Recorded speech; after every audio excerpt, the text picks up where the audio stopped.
அவரை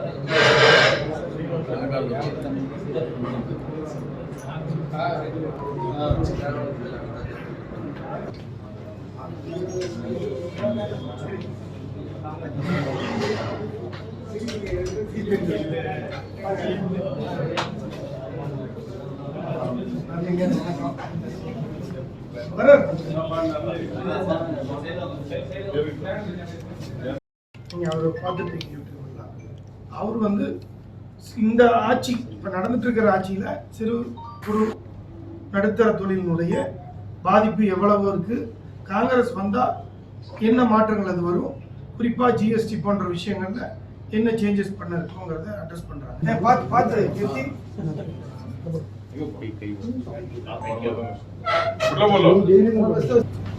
எல்லாருக்கும் வணக்கம். ஹோசூருங்கிறது ஒரு industrial down.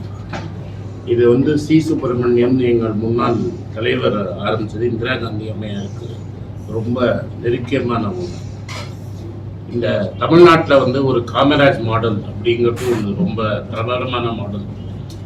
Basic industry, that is iron steel எல்லாம் டெவலப் பண்ணாமல் அதுக்கப்புறம் பின்னாடி சேலத்தில் ஒன்று வந்தது.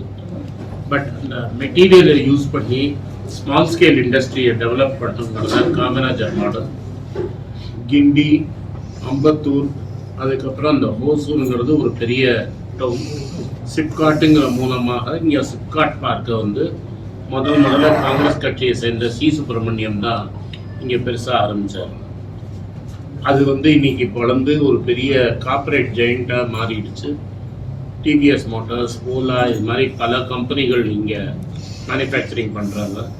தமிழ்நாடு கவர்மெண்ட்டு இந்திய தலைவர் எங்கள் ஆட்சி கூட்டாட்சி இருக்கும்போது தலைவர் எம்ஜிஆரும் டாட்டாஸும் சேர்ந்து உலக பிரசித்த டைட்டன் அப்படிங்கிற மாடலை இங்கே கொண்டு வந்திருக்கோம். வாட்ச் கம்பெனி இங்கே வந்தது. அது இன்னைக்கு ஒரு அசுர வளர்ச்சியை வந்து உலகத்தில் பெரிய கம்பெனிகளில் ஒரு கம்பெனியாக இருக்குது. உங்களுக்கெல்லாம் தெரிஞ்சிருக்கும், தமிழ்நாடு கவர்மெண்ட்டுக்கு அந்த டைட்டன் கம்பெனியில் 28% ஸ்டேக் இருக்குதுங்கிறதையும் உங்களுக்கு தெரிஞ்சிருக்கும். டைட்டன் மூலமாக டைரக்டாகவும் இன்டைரக்டாகவும் பல ஆயிரம் பேருக்கு இங்கே வேலை கிடைச்சிருக்கு. இது மாதிரி டைட்டன், டிவிஎஸ் மோட்டார்ஸ் அன்றைக்கு அங்கே ஆரம்பித்து இப்போ இருக்கிற கரண்ட் கவர்மெண்ட்டில் ஓலா அது மாதிரி வந்து கடைசியில் இப்போ டாட்டாவோட எலக்ட்ரானிக்ஸ் ஐசி கம்பெனி கூட இங்கே வந்துருக்கு. தமிழ்நாட்டில் குஜராத்துக்கு அப்புறமா இங்கே ஐசி இது சிப் மேனுஃபேக்சரிங் வந்து டாடா எலக்ட்ரானிக்ஸுங்கிற கம்பெனி இந்த ஏரியாவில் வந்துருக்கு. ஸோ எங்கள் கூட்டாட்சிகளில் இருக்கும்போது இந்த ஹோசூருக்கு நாங்கள் வந்து ஒர்க் பண்ணி லேட்டஸ்ட்டு டெக்னாலஜி அண்ட் இங்கே வேலை வாய்ப்பு, இண்டஸ்ட்ரியல் எஸ்டேட், இந்த இடத்த டெவலப் பண்ணுறதுக்கு காங்கிரஸ் கட்சி அண்ட் அதோட கூட்டணி கட்சிகளும் பயங்கரமாக வேலை செஞ்சு இன்னைக்கு வந்து தமிழ்நாட்டிலேருந்து எல்லா இடத்துலேருந்தும், இந்தியாவிலேருந்து எல்லா இடத்துலையும் வந்து கிருஷ்ணகிரியிலையும் ஹோசூர்லையும் தங்கி இருக்கிறாங்க. இது மாதிரி இன்னைக்கு இருக்கிற ஆளும் கட்சி 10 வருஷம் இருந்துட்டாங்க. அதுக்கு முன்னாடி 6 வருஷம் அடல் பிஹாரி வாஜ்பாயோட ஆட்சி இருந்திருக்குது. தமிழ்நாட்டிலையும் சரி இந்தியாலையுமே எங்கேயும் இது மாதிரி ஒரு டவுன்ஷிப்பை கிரியேட் பண்ண வரலாறே கிடையாது. இந்த வரலாறுக்கு இந்த பெருமையும் வரலாறும் காங்கிரஸும் அதோட கூட்டணி கட்சிகளுக்கும் சேரும். இப்போ நாங்கள் ஆட்சியில் இல்லாத 10 வருஷத்தில் கப்பர் சிங் டேக்ஸ் அப்படின்னு எங்கள் தலைவர் சொல்கிற ஒரு ஜிஎஸ்டியை கொண்டு வந்திருக்கிறாங்க. இந்த ஜிஎஸ்டிங்கிறது வந்து குட் அண்ட் சிம்பிள் டேக்ஸாக இருக்க வேண்டியது ஒரு கப்பர் சிங் டேக்ஸாக மாறிடுச்சு. அப்படின்னா இங்கே இருக்கிற சிறு தொழில்களுக்கெல்லாம் தெரியும். நீங்கள் most of you ancillary industry தான் நடத்திட்டு இருப்பீங்க, சிறு தொழில் செய்கிறவங்க.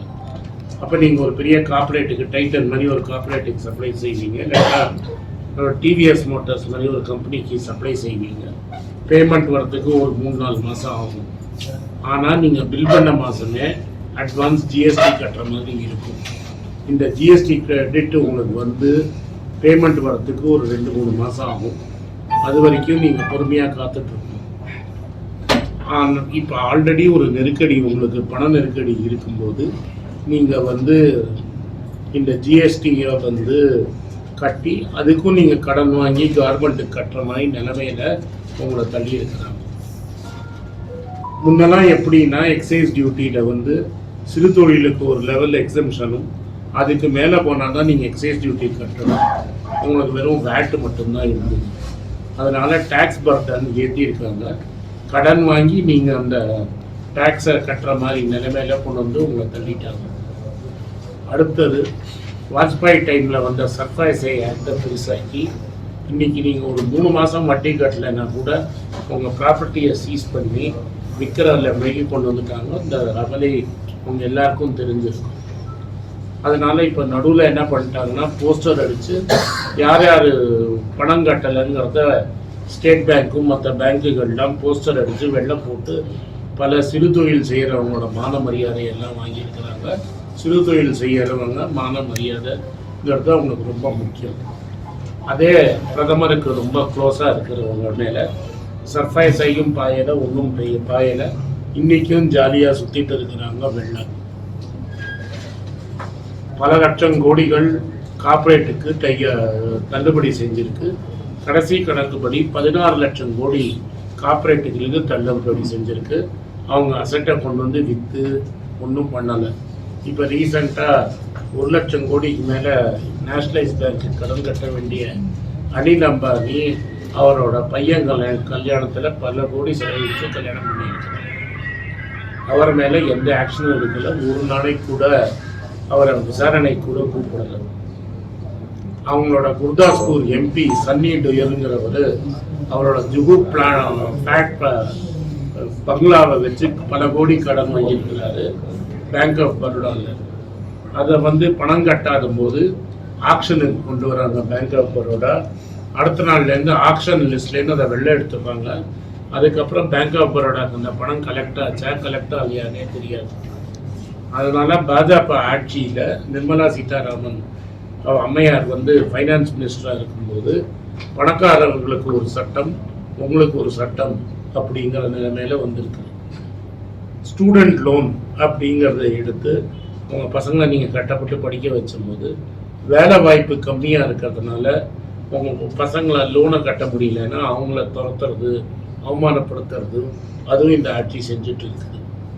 லெனின் ஒரு மாணவர் இதில் மதுரையில் ரிலையன்ஸ் கம்பெனி கலெக்ஷன் ஏஜென்ட் ஆகி அவர் தூக்கில் தொங்குற மாதிரி நிலைமை ஆயிடுச்சு. ஆனால் அது வந்து ஒரு கலெக்ஷன் ஏஜென்சி, எந்த கம்பெனின்னு தெரியாது, ஒரு கலெக்ஷன் ஏஜென்சி மூலமாக எஸ்பிஐ வெரைட்டி இருக்கு. இதுலேருந்து என்ன தெரியுதுன்னா உங்களுக்கு ஒரு தனி நியாயம், சென்ட்ரல் கவர்மெண்ட்டுக்கு தனி நியாயம். இதில் வந்து நீங்கள் வந்து பெரிய சென்ட்ரல் கவர்மெண்ட்டுக்கு க்ளோஸாக இருக்கிறவங்களுக்கு தனி நியாயம். இந்த பெரிய கார்பரேட்டுகள்லாம் எலக்டோரல் பாண்ட் மூலமாக டொனேஷன் கொடுத்து அவங்க வந்து சிபிஐ, இடி, இன்கம் டேக்ஸ் இது மாதிரி இருக்கிற பல கேஸுகளை க்ளோஸ் பண்ணியிருக்கிறாங்க. வெளிநாட்டில் ஃபார்மா கம்பெனிஸ் வந்து தப்பாக காஃப் சிரப் மருந்தெல்லாம் அமைச்சு அங்கே பல குழந்தைங்கள் செத்து போனதை மூடி மறைச்சிருக்கிறாங்க. அவங்களும் எலக்டோரல் பாண்டு மூலமாக அந்த கம்பெனிகள்லாம் ஃபார்மா கம்பெனிகள்லாம் இந்த அரசாங்கத்துக்கு டொனேஷன் கொடுத்துருக்குறாங்க. கம்பெனி டேர்ன் ஓவரே 10 ரூபா இருக்கும்போது அவங்க 1000 ரூபா வரைக்கும், நான் ஃபிகரேட்டிவாக நம்பர் சொல்கிறேன், ஆக்சுவல் நம்பர்ஸ் சொல்கிறேன், 10 ரூபா அவங்க கம்பெனி டேர்ன் ஓவர்னால் 1000 ரூபா வரைக்கும் எலக்டோரல் பாண்டில் டொனேஷனாக கொடுத்துருக்குறாங்க. இதை வந்து ஒரு ஆர்கனைஸ்டு கரப்ஷன் அப்படிங்கிறதுலாம் நம்ம சொல்ல முடியும். சுப்ரீம் கோர்ட்டில் நேற்று பிரதமர் மோடி வந்து அது எல்லாருக்கும் வெளிப்படையாக தெரியட்டும் அப்படிங்கிறதுனால தான் நாங்கள் எலக்டோரல் பாண்டை கொண்டு வந்தோம்னாரு. ஆனால் அதே மோடி அரசாங்கம் அவங்க லாயர் மூலமாக சுப்ரீம் கோர்ட்டில் யார் பணம் கொடுத்துருக்கூடாதுன்னு மக்களுக்கு தெரியறதுக்கு ரைட் இல்லை அப்படின்னு ஆர்கியூ பண்ணதை நீங்கள்லாம் மறந்துடக்கூடாது. இதுதான் இந்த ஆட்சி தள்ளி இருக்கு. எங்கள் ஆட்சி வந்தால் நாங்கள் என்ன செய்வோம்? ஃபஸ்ட்டு இந்த குட்ஸ் அண்ட் சர்வீஸ் டேக்ஸை கம்ப்ளீட்டாக ரிஃபார்ம் பண்ணுவோம். தலைவர் சிதம்பரம் பல இடத்துல சொல்லியிருக்கிறாரு. குட் அண்ட் ஈஸி டேக்ஸாக மாற்றுவோம். உங்களோட எல்லா இன்புட்ஸையும் நாங்கள் வாங்கியிருக்கிறோம் அண்ட் அதை ஈஸி டு அட்மினிஸ்டராக கொண்டு வருவோம். ரெண்டாவது, ஒரு ஏழை வீட்டில் பிலோ பவர்ட்டி லைனில் இருக்கிற வீட்டில் படித்த பையன் ஒருத்தன் இருந்தான்னா அவனுக்கு படுத்த பையனோ பொண்ணோ யார் இருந்தாலும் அவங்களுக்கு ஒரு கார்ப்பரேட் கம்பெனியில் அப்ரெண்டிஸ்ஷிப் கவர்மெண்ட் செலவில் கொடுக்கப்படும். மாதம் 8,500 ரூபா, வருஷத்துக்கு 1,00,000 ரூபா. அது மட்டும் இல்லாமல் அவங்க வறுமை கோட்டு கீழே இருந்தாலும் மாதம் 8,500 ரூபா அவங்க தாயாருக்கு கொடுக்கப்படும். தமிழ்நாட்டில் இது ஏன் ரொம்ப ஸ்பெசிஃபிக்னா, எல்லாரும் கட்டப்பட்டு காமராஜனால படிக்க வச்சுட்டோம். கிராஸ் என்வால்மெண்ட் ரேஷியோ ஹையஸ்ட் இன் தமிழ்நாடு, இந்த ஹையஸ்ட் இன் இந்தியா தமிழ்நாட்டில் தான். 100 பேர் 12th ஸ்டாண்டர்டு பாஸ் பண்ணால் 55லேருந்து 60 பேர் காலேஜுக்கு போகிற ஊர். இப்போ சர்வே என்ன சொல்றதுன்னா, இது மாதிரி இளைஞர்களுக்கு தான் வேலை வாய்ப்பு இல்லைன்னு. அது இந்த ஊரில் ரொம்ப ஜாஸ்தியாக இருக்கும். நாங்கள் என்ன சொல்கிறோம்னா, இது மாதிரி ஏழை குடும்பத்துலேருந்து வரவங்களுக்கு மாதம் 17,000 ரூபா, அம்மாவுக்கு ஒரு 8,500 ரூபாவும், அப்ரெண்டிஸ்ஷிப் மூலமாக ஒரு 8,500 ரூபா அந்த குழந்தைக்கும் கொடுத்து மாதம் 17,000 ரூபா கொடுக்கப்படும். அதை தவிர ஒரு 1,000 ரூபா வந்து சீஃப் மினிஸ்டர் ஸ்கீம்லேருந்து கொடுக்க வரும். ஸோ ஒரு ஏழை குடும்பத்தில் படித்த இளைஞர் லேடி ஆர் பையன் இருந்தாலும் ஒரு மாதத்துக்கு 18,000 ரூபா கிடைக்கும் உங்களுக்கு. இது உலகத்தில் எந்த அரசாங்கமும் பண்ணியிருக்காது. உலகத்திலேயே முதல் வாட்டி காங்கிரஸ் கட்சி செய்ய போகுது. இதுதான் காங்கிரஸோட கமிட்மெண்ட்டு. ஏழைங்கிற பேச்சே தமிழ் இந்தியாவில் இருக்கக்கூடாதுங்கிறது தான் எங்கள் தலைவரோட கமிட்மெண்ட். இது வந்து பல பேர் என்ன கேட்குறாங்கன்னா, இது எப்படி சாத்தியம், இந்த பணம் உங்களுக்கு கிடைக்காது. ஒரு 10 வருஷம் 8 வருஷமாக ஒரு கார்பரேட்டுக்கும் ஒரு வருஷத்துக்கு 2 லட்சம் கோடி எல்லா கார்பரேட்டும் சேர்ந்து வரி தள்ளுபடி செஞ்சுருக்கிறாங்க. அந்த 2 லட்சம் கோடியை எடுத்து இந்த மாதிரி ஏழைங்களுக்கு கொடுக்கறதா ராகுல் காந்தியோட ட்ரீம். அது நிச்சயமாக எங்களால் செய்ய முடியும். இது வந்தாலே ஆட்டோமேட்டிக்காக இன்னைக்கு பிஸ்னஸ் இல்லை, டிமாண்ட் இல்லைன்னு பல பேர் சொல்லிட்டு இருக்காங்க. தம்பி திருப்பூர்லேருந்து வராரு. திருப்பூரில் வந்து பங்களாதேஷோட இம்போர்ட்ஸ்னால டிமாண்டே இல்லாமல் இருக்குது. இது மாதிரி கையில் 17,000 ரூபாய் ஏழைங்கிட்ட கொடுத்தா அவங்க பணக்கார முதலைங்களை மாதிரி அதை சேர்த்து வைக்க மாட்டாங்க, அதை செலவு பண்ணுவாங்க. செலவு பண்ணாலே உங்கள் லோக்கல் எக்கானமி டெவலப் ஆகும், சிறு குறு தொழில் நல்லா டெவலப் ஆகும். அதனால 2004 2014 பொற்கால ஆட்சியை நீங்கள் மறந்துருக்க மாட்டீங்க. அது வந்து பேசிக்லி உங்களோட real estate, stock market, business எல்லாருமே சூப்பராக இருந்த பீரியடு. இதை தாங்க முடியாமல் சில இலைட்டுகள் ஒரு 2Gன்னு ஒரு பொய்யான ஒரு ஊழல் வழக்கை கொண்டு வந்து காங்கிரஸ் கரப்டுன்னு சொல்லிச்சு. ஆனால் இது வரைக்கும் 10 வருஷம் ஆட்சியில் எந்த காங்கிரஸ் மினிஸ்டர் மேலே கேஸே போட முடியல. நீங்கள் சிதம்பரமாக இருக்கட்டும், எந்த மேலே ஒரு கேஸு கூட போட முடியல. எங்களால் கன்விக்ஷனை விட்டுருங்க, கேஸு கூட போட முடியல. 2G வழக்கு தோற்று போயிடுச்சு லோவர் கோர்ட்டில். 5 வருஷம் சும்மா இருந்துட்டு இப்போ எலெக்ஷன் வந்திருக்குங்கிறதுனால டெல்லி ஹைகோர்ட்டில் போய் பர்மிஷன் கேட்டு திருப்பி அப்பீல் போட போகிறாங்களாம். ஏன்னா எலெக்ஷனில் மக்களை ஏமாத்துறதுக்காக செய்கிற வேலைக்கு. ஆக மட்டும் நீங்கள்லாம் நம்பி நீங்கள் 2014 காங்கிரஸ் வந்து கரப்ஷன் பண்ணியிருக்குதுன்னு.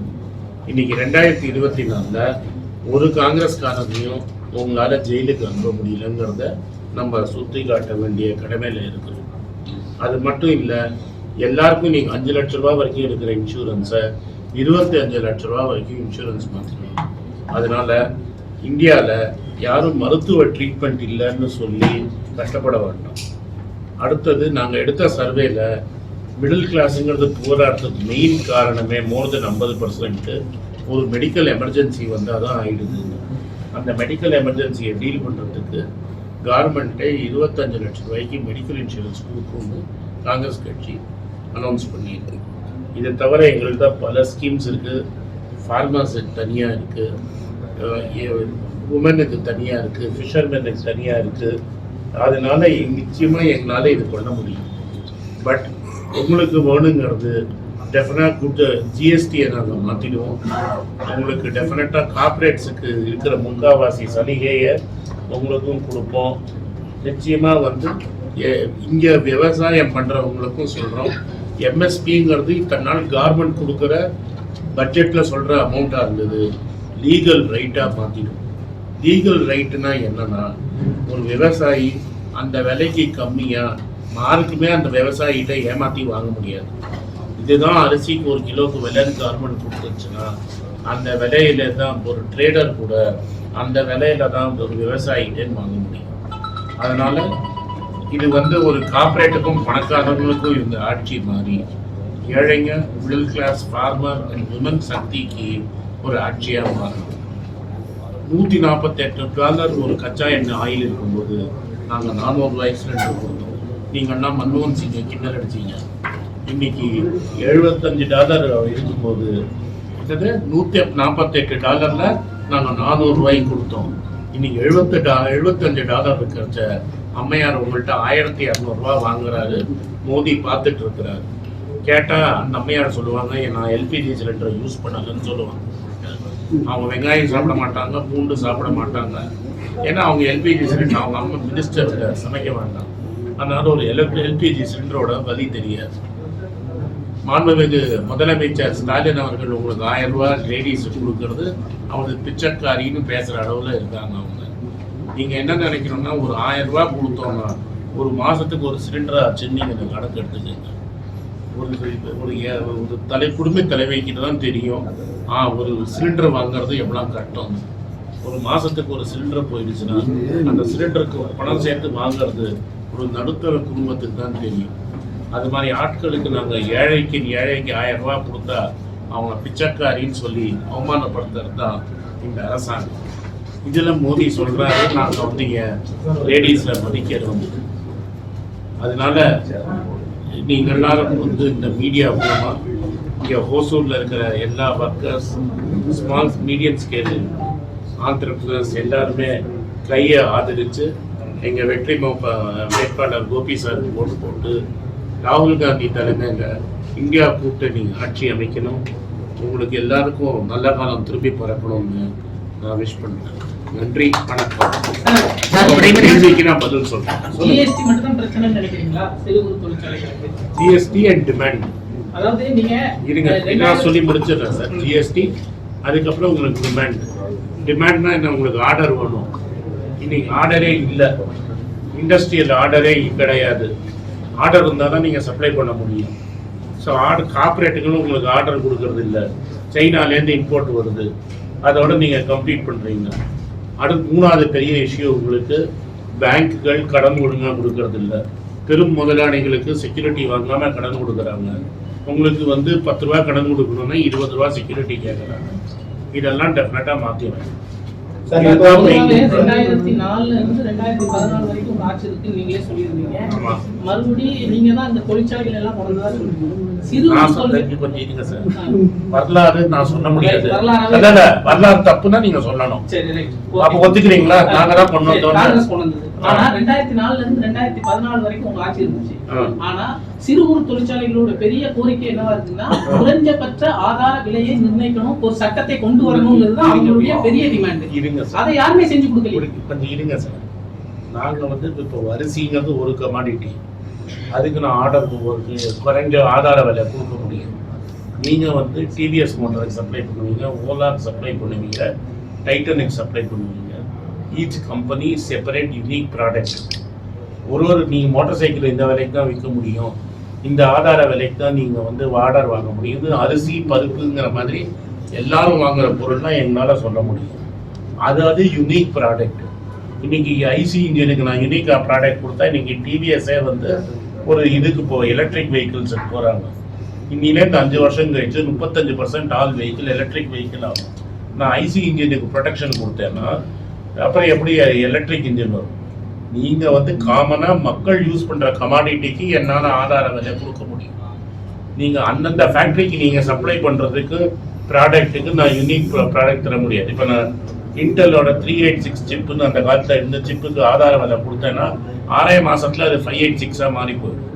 இண்டஸ்ட்ரியல் ப்ராடக்ட்டுங்கிறது கான்ஸ்டன்ட்லி சேஞ்சிங். அது வந்து 50 வருஷத்துக்கு ஒரே ப்ராடக்ட் இருக்குன்னு அவசியம் கிடையாது. டிவிலேயே டெக்னாலஜி மாறிட்டு எல்லாத்துலேயும் டெக்னாலஜி மாறுது. அதனால அது it is not amenable to do ஆதாரம் மினிமம் கேரர் சப்போர்ட் ப்ரைஸ் எங்களால் அதில் கொடுக்க முடியாது. எதில் முடியும்னா கமாடிட்டி. என்ன கமாடிட்டி? ஃபார்மர் வந்து அரிசினா 100 வருஷம் கழிச்சு இதே அரிசி தான் இருக்கும், 100 வருஷம் கழிச்சு இதே பருப்பு தான் இருக்க முடியும். அதுக்கு எங்களால் மினிமம் ப்ரைஸ் கொடுக்க முடியும். நம்ம என்ன கம்யூனிஸ்ட் ஸ்டேட்டாக நடத்துகிறோம்? டிவிஎஸ் மோட்டார் சைக்கிள் இந்த விலைக்கு விற்போம், அதில் இருக்கிற பார்ட்டுக்கு நீ இந்த ப்ரைஸ் கொடு, தேர்ஃபோர் டிவிஎஸ் மோட்டருக்கு இவ்வளோ தான் மார்ஜின் இருக்க முடியும்லாம் சொல்ல முடியும். அரிசிக்கு சொல்ல முடியும், பருப்புக்கு சொல்ல முடியும். நீங்கள் போய் உங்கள் நண்பர் மோடி என்ன கேட்கணும்னா, ரா ரைஸ் 92 ரூபாய்க்கு விற்குது மார்க்கெட்ல. எவ்வளோ விற்குது? மெட்ராஸ்ல நான் இன்னைக்கு பார்த்துட்டு வந்தேன், அரிசி 92 ரூபாய்க்கு விற்குது. விவசாயிக்கு 50 ரூபா கொடுக்குறாரு அவரு. அப்ப நான் பேச மாட்டேன். விவசாயிக்கு 5 ரூபா கொடுத்துட்டு அவரோட நண்பர் அதானி அம்பானி மாதிரி கடை, பெரிய பெரிய கடையை திறந்து 92 ரூபாய்க்கு விற்கிறாங்க. லாபம் அவங்களுக்கு போகுது, விவசாயிக்கு போகல. அதனாலதான் அங்க மினிமம் கேரண்டி பிரைஸ். புரிஞ்சுக்கிட்டீங்களா? ஸோ இண்டஸ்ட்ரியல் ப்ராடக்ட்ல டெஃபினட்டா மினிமம் சப்போர்ட் பிரைஸ் கொடுக்க முடியாது. சார், இப்போ வந்து 2G பட்டத்தில் வந்து அவங்க வந்து கொண்டு போன அளவுக்கு நம்ம வந்து இப்போ வந்து சிஏஜி அறிக்கையில் சொல்லியிருக்காங்க 7 லட்சம் கோடி வந்து மோடி ஆட்சியில் வந்து ஊழல் நடந்திருக்கு. ஆனா அது பெரிய அளவுல நார்த் இந்தியாவில் கொண்டு போய் சேர்க்கலையோ காங்கிரஸ் எல்லாமே செய்யுது. எங்கால் நடந்தாரு சார், கன்னியாகுமரியிலேருந்து கேபினட் நடந்தாரு. இவர் சொல்ற காங்கிரஸ் இவர் கிரிட்டிசைஸ் பண்றாரு, நான் கேட்டுட்டு இருக்கேன். எந்த மீடியாவது மோதியை கேள்வி கேட்குறீங்களா? மாம்பழம் சாப்பிட்டீங்களா? அண்ணாமலை பின்னாடி எந்த ஜாதி இருக்கு? சனாதன தர்மம்னா என்ன? தமிழ்நாட்டில் வந்து எல்லாரும் சனாதன எதிரி, இது மாதிரி தான் பேசிட்டு இருக்கிறாரு. எல்லா மீடியா, ஒரு மீடியா NDTV கேள்வி கேட்டாரு, ரவீஷ்குமார்னு ஒரு சிங்கிள் இண்டிவிஜுவலால கேள்வி கேட்டாரு. அந்த ஆள் வாய்ஸை மூடணும்னு 500 கோடி கொடுத்து இந்தியன் டிவியை வாங்கிட்டாங்க. இன்னைக்கு ஹிந்து பேப்பரை தவிர எல்லா நேஷனல் மீடியாவும் கார்பரேட் மூலமா அவங்க விலைக்கு வாங்கிட்டாங்க. நீங்க கார்பரேட்டை தான் கேட்கணும், ஏன் பேச மாட்டேங்கிறீங்கன்னு. நீங்க தான் போராடணும். நீங்க தான் இங்க இருக்கிற லோக்கல் டெலிவிஷன், எந்த டெலிவிஷன்லாம் உங்களுக்கு தெரியாதா? எந்த டிவி, NDTVயை நீங்க தான் கேள்வி கேட்கணும். மக்கள் தான் பகிஷ்காரம் பண்ணணும். சில பேப்பர்கள் நான் பண்ண ஒரு பெரிய எக்ஸ்போசர் கவரே பண்ணலை. ஒரு பிஜேபி கேண்டிடேட்டு பண்ண அமலைய மயிலாப்பூர் டைம்ஸ்ல வந்ததை நான் எடுத்து போட்டு பெருசாக்கினேன். அதை நீங்க கவர் பண்ண நீங்க தான் கேள்வி கேட்கணும். நாங்க எல்லா இடத்துலையும் போட முடியும், நான் ட்வீட் போட முடியும், 60,000 பேரை காட்ட முடியும், யூடியூப்ல பேச முடியும்.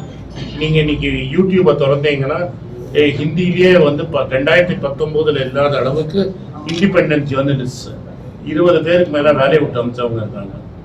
TV 18ல இன்னைக்கு கேஸ் ஜட்மெண்ட் போயிட்டு இருக்கு. மாரிதாஸ் வந்து நான் கேஸ் ஆடுறது தப்பா மறந்து போயிட்டேன், 5000 ரூபாய் ஃபைன்ல திரும்பி விட்டுருக்காங்க சுப்ரீம் கோர்ட்ல.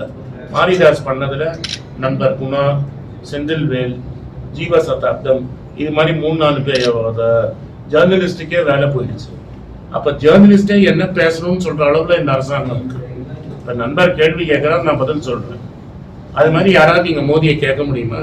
நிர்மலா சீதாராமன் அம்மாவை பத்தி நேற்று பேசுது.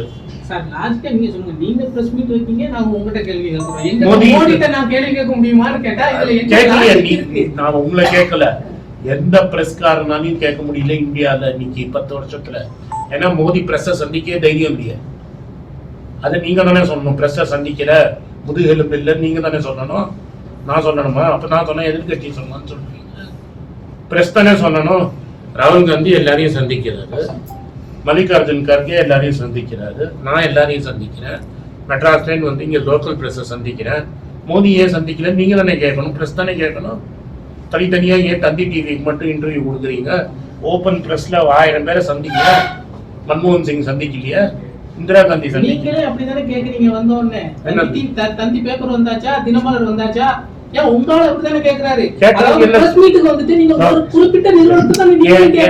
தினமலர் வந்தாச்சான்னு ஏன் கேட்கிறோம்? இருங்க, தினமலர் ஏன் கேட்கிறோம்? தினமலர் எங்களுக்கு அகேன்ஸ்டா எழுதுருவாங்க, தினத்தந்தி எங்களுக்கு அகேன்ஸ்டா எழுதுருவாங்க.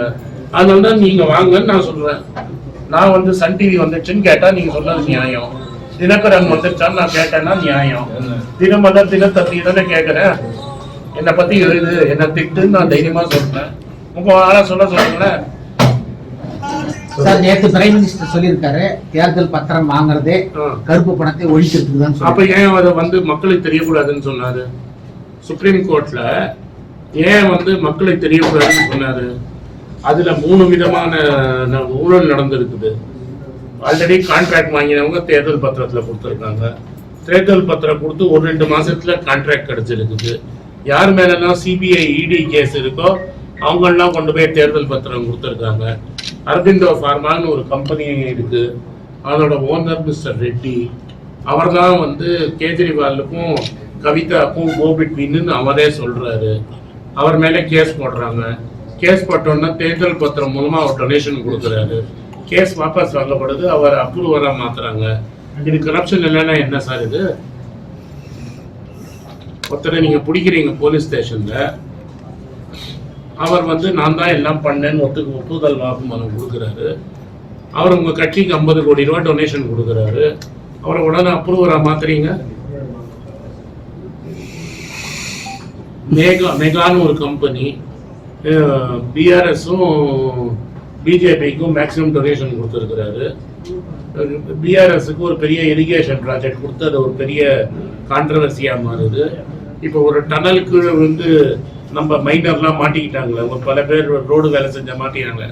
அந்த கான்ட்ராக்ட் கொடுத்த கம்பெனி 300 கோடிக்கு மேலே இது கொடுத்துருக்கு எலக்டோரல் பாண்ட் மூலமாக பத்திரம். சார் எலக்ட்ரல் பாண்ட் வந்து எல்லாருக்கும் கொடுத்துருக்கு சார். பிஜேபி அது கேளுங்க, அதுக்கு பதில் சொல்கிறேன்.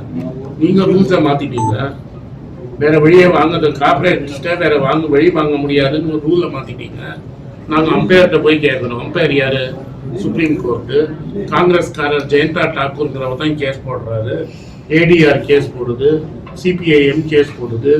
கேஸை உடனே கேட்காம 7 வருஷம் யாரும் தாமதம் பண்ணாங்க. அந்த தாமதம் பண்ற வரைக்கும் அவர் சொன்னது லீகல் தானே. 4 சட்டத்தை மாத்துறாரு. நாங்க இல்ல எலெக்ஷனை புறக்கணிச்சா என்ன சொல்லுவீங்க? காங்கிரஸ்காரன் பயந்து ஓடி போயிட்டோம் அப்படிங்க. நாங்க வேற வழியில ரூல்ஸை மாத்திட்டீங்க. அந்த ரூல்ஸ் படி எலெக்ஷன் நடந்தா ஏன் நீ வாங்கினன்னு கேட்கல. இல்ல நான் தேர்தலில் நிக்க மாட்டேன்னா, நீ புறக்கணிச்சேன்னா நீ பயந்து ஓடி போயிட்டு இருந்த. சார் நீங்க கேட்க வேண்டியது சுப்ரீம் கோர்ட்டை கேட்கணும். இது மாதிரி ஒரு கான்ஸ்டியூஷன் மேட்டர் 6 வருஷமா நீங்க ஏன் கேட்கல? நீங்க கேட்கறது பிரஸ் கான்ஃபரன்ஸ்ல நீங்க ஏன் பண்ண ரூல்ஸை 4 மாத்தினீங்க. ரெப்ரசன்டேஷன் ஆஃப் பீப்புள்ஸ் ஆக்டை மாத்துறீங்க, அதாவது தேர்தல் சட்டம். கார்பரேட் ஆக்டை மாத்துறீங்க, இன்கம் டேக்ஸ் ஆக்டை மாத்துறீங்க, ரிசர்வ் பேங்கோட ஆக்டை மாத்துறீங்க. இந்த 4 சட்டம் படி லாஸ் பண்ற கம்பெனி டொனேஷன் கொடுக்க முடியாது. ஒரு கம்பெனி மினிமம் 3 வருஷம் இருந்தால் தான் டொனேஷன் கொடுக்கணும். இது மாதிரி சட்டம்லாம் இருக்கு. ஆர்பிஐ தான் ஒரே ஒரு கம்பெனி ஒரு யாரு பாண்ட் இஷ்யூ பண்ண முடியும்னா ஆர்பிஐ தான் கவர்மெண்ட் சார்பாக பாண்ட் இஷ்யூ பண்ண முடியும். இந்த சட்டத்தெல்லாம் மாற்றி எஸ்பிஐங்கிற ஒரு பிரைவேட், இன்னைக்கு 50% தான் government owner, 50% private bank, shares வெளில இருக்கு, 49.5% பப்ளிக் ஷேர் ஹோல்டிங். அந்த கம்பெனிக்கு ரைட்ஸ் கொடுத்தீங்க. நீங்க கேட்காம நீங்க ஏன் தேர்தல் பத்திரம் வாங்கினேன்? சட்டத்தை நீங்க மாத்துவீங்க. அம்பையரா இருக்கிற ஆர்பிஐ சுப்ரீம் கோர்ட்டு 6 வருஷம் ஆகும் கேஸ் டிசைட் பண்றதுக்கு. ஆர்பிஐ சொல்றாங்க தப்பு பண்ணாதீங்கன்னு. அந்த ஆர்பிஐ கவர்னர் ரிசைன் பண்ண வச்சிட்டீங்க. காங்கிரஸ் 1000 சார். அப்ப நீ கேட்க வேண்டியதானே? ஏன் கேட்டுட்டு தானே இருக்காங்க. முதல்ல நாங்க வாங்கலன்னா எப்படி சார் வாங்குறது? சட்டத்தை மாத்திட்டீங்கல்ல, அதுதான் ஒரே வழி. கார்பரேட் கொடுப்பான். நீங்க சட்டத்தை மாத்தியாச்சுன்னா நாங்க கார்பரேட்டை கொடுக்கணும், அதான் வாங்கணும். எங்க சத்தியமூர்த்தி பவனே ஹிந்து ஃபேமிலி, டிவிஎஸ் ஃபேமிலியில அந்த காலத்துல கொடுத்த பணத்துல தான். நாங்க எலக்டோரல் பாண்ட்ல காமராஜ் வாங்கி சத்தியமூர்த்தி பவன் கட்டலையே. இல்ல காங்கிரஸ் மைதானத்தை நாங்க எலக்டோரல் பாண்ட் மூலமா வாங்கினோமா? நாங்க யார் யார் எவ்வளவு நம்பிட கொடுத்தது எழுதியிருக்காருல. எங்க சார் அன்னைக்கு இறந்த சீஃப் மினிஸ்டர் வீட்டுல 28 ரூபா தான் இருந்தது. நீங்க சொத்து 1000 கோடிக்கு மேல இருக்கு. நாங்க தெளிவா எந்தெந்த ஃபேமிலி டிவிஎஸ் எவ்வளவு கொடுத்தாங்க, ஹிந்து எவ்வளவு கொடுத்தாங்க அன்னைக்கு சொல்றேன். நான் சொல்றது 50 வருஷத்துக்கு 60 வருஷத்துக்கு முன்னாடி யார் யார் எவ்வளவு கொடுத்தாங்கன்னு நாங்க கணக்கு எழுதி வச்சிருக்கிறோம். மக்களுக்கு காட்டணும். அது மாதிரி ஏன் காட்ட பயப்பட்டாரு? ஏன் கோர்ட்ல போய் மக்களுக்கு தெரியக்கூடாதுங்கிறாரு? மக்கள்கிட்ட சொல்ல, நான் அதானி டைப்லாம் வாங்கினேன், அம்பானி டைப்லாம் வாங்கினேன். அம்பானிகிட்ட நேரம் வாங்காம நான் என்ன பண்ணேன்? அம்பானியோட அக்கௌண்ட்ஸ் ஹெட்டா இருக்கிற ஒரு கம்பெனி அறிவிப்பாரு. அந்த கம்பெனியில 10 ரூபா டர்ன் ஓவர் பண்ணார், 400 ரூபா கொடுப்பாரு. அது இல்லாம ஓப்பன் பிளாக் மணி இல்லாம சார் அம்பானியோட அக்கௌண்ட்ஸ் மேனேஜரா இருக்கிற ஒரு கம்பெனி ஆரம்பிக்கிறாரு. அதுல 100 ரூபா டர்ன் ஓவர் ஆகுது, 400 ரூபா அவர் கொடுக்குறாரு, வாங்கியிருக்கிறாரு பிரதமர். நாங்க லாபம் சம்பாதிச்ச இந்து ஃபேமிலியில தானே வாங்கினோம். லாபம் சம்பாதிச்ச இந்த பிஎம் கேர்ஸ் இன்னைக்கு ஆடிட் பண்ண போறாரு. எவ்வளவு பணம் வந்திருக்குன்னு சொல்ல மாட்டேங்கிறாரு. நான் எங்க காங்கிரஸ்ல பல பிரைம் மினிஸ்டர்ஸ் இருந்திருக்காங்க. நாங்க சொல்லி இருக்கிறோமா இது மாதிரி கணக்கு கொடுக்காம காசு வாங்கி இருக்கிறோமா?